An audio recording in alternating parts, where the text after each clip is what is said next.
Бүгін мен сіздерге осы приложение, мобильный приложение арқылы заказ қалай береді, соны көрсеткім келіп тұр.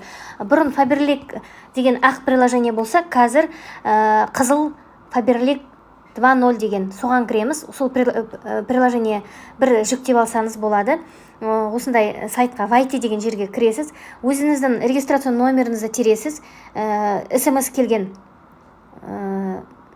Так, менде мына жерде сохраненный регистрацион номермен, парольмен кіремін. Вот. Қазір кішкене күте тұрайық. Осылай өзіңіздің регистрацион номермен сіздің личный жеке кабинетіңізге кіреді. Вот. Одан кейін корзинаға старый заказдарды қарауға болады. Мои заказыға кіреміз. Ол үшін міне осылай болып тұрады. Подробнее деген басқан жерге кірсеңіз, өзіңіздің заказыңызды көресіз. Неше теңге төлейтін, неше балл дегендей информация осы жерде тұрады. Мысалы, мен өзімнің заказдарымды көрсетейін. Осылай заказ жинап отырған. Уже мен мынаны жинап қойған заказдарым тек төлеуге қалды. И төленген заказдарда көріп тұрады. Жасылмен жазулы тұр. Мысалы, осы заказды көрсетсем, осылай бұрынғы заказдарды көруге де болады.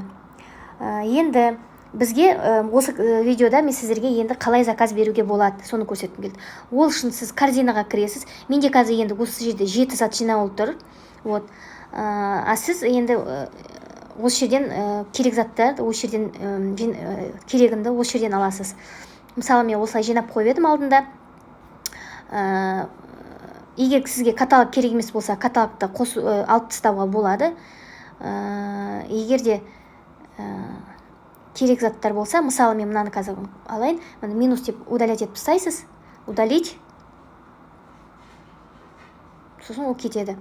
Енді қараңыздар, қалай заказды жинаймыз. Мысалы, біз мына жерден лупа тұр ғой, товар 6 деп тұр, соның қасында лупа тұр. Сол лупаға басқаннан кейін біз регистрация немен тере аламыз, как он называется. Артикулды білетін болсақ, артикулмен тере аламыз. Мысалы, порошокта. Ой. Так, не там. Мына жерде искать товары деген жерге мен порошокты терейін. Так, что это такое қазір?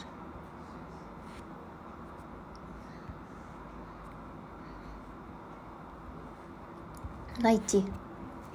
Вот, корзинаға қосамыз, корзину деп басамыз, ол біздің автоматически біздің корзинаға түседі. Или же, например, біздер порошоктың артикулын білмей жатсақ, мына жерден так, стиральный, например, стиральный порошок деп терсек болады. Не шығады екен, қарайық, найти. Вот, стиральный порошоктардың бәрі шығады міне.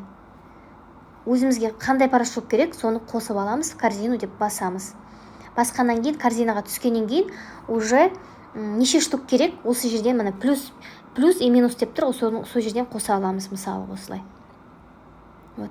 Или же второй вариант, мына жерде төменде товары деген бар ғой, сол товарыға басамыз, сосын мына жерге по категориям шығады. Қай жерден макияж, мода, парфюмерия, дом, здоровье, продукты, қай разделде бар, соны қоссақ болады. Мысалы, бизнес деген жерге кірейік, не бар екен, бизнес аксессуары деген жерде, ол мұны қазір жаңадан шыққан футболкалар бар логотиппен.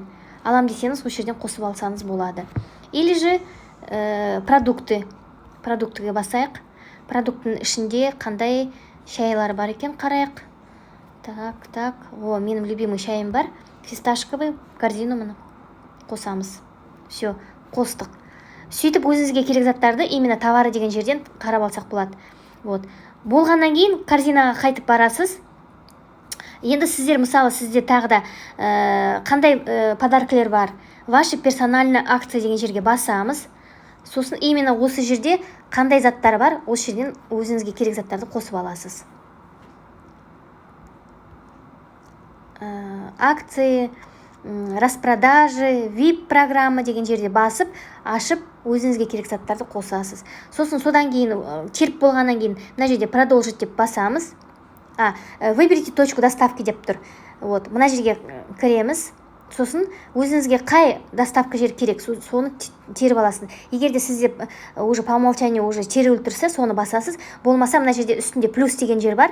өзіңізге керек жерден тауып аласыз. Самовывоз деген страна, город тауып аласа, сосын самовывоз деп басасыз.